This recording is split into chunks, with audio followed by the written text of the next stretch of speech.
Between October 2024 and March 2026, 11 people vanished.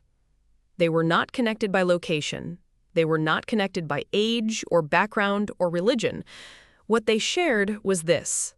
All 11 had, at various points in their careers, held security clearances that placed them in proximity to classified aerospace and nuclear research in the United States.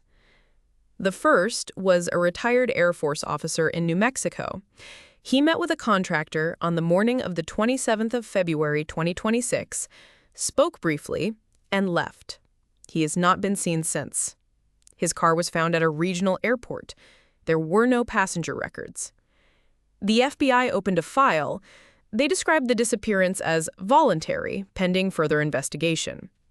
Within 3 weeks, journalists had begun to notice that this was not the first file of its kind. A materials scientist in Virginia had died in what was ruled a single-vehicle accident in November 2024. She had no history of erratic driving. The road was straight. There were no other cars. Her phone, recovered from the scene, showed that she had made no calls in the 6 hours before the accident. She had, however, received 17.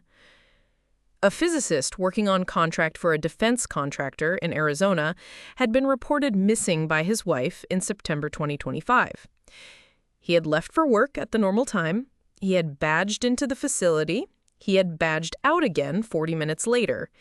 The security camera footage between those two badge events showed only an empty corridor. 3 months later, his name appeared on a passenger manifest for a flight to a city where he had no known connections. He has not been located. His wife has not received contact. The airline confirmed the seat was occupied. The White House was asked about the pattern at a press briefing in April 2026. The press secretary said the administration was aware of the reports and that federal agencies were examining whether any of the cases were connected. She said they were not in a position to confirm operational details. The FBI, in a separate statement, said that there was no evidence of a coordinated event.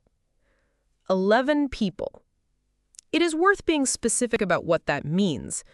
These were not people at the edges of their fields. Several held or had held top-secret, sensitive, compartmented information clearances, the kind that take years to obtain and are not issued to anyone who hasn't been reviewed and re-reviewed and reviewed again. One had contributed research that appears in declassified form in government aerospace publications. Another had been specifically commended by a department that does not publicly name the people it commends.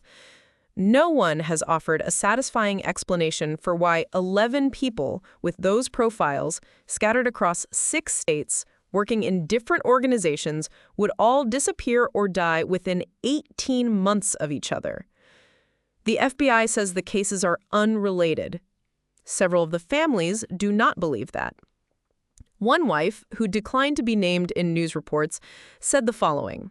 She did not believe her husband had got on that plane of his own accord.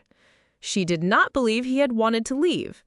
She said she had spent 8 months asking questions that nobody would answer. She had stopped expecting answers. She had not stopped asking. The cases remain open. None of the 11 have been found.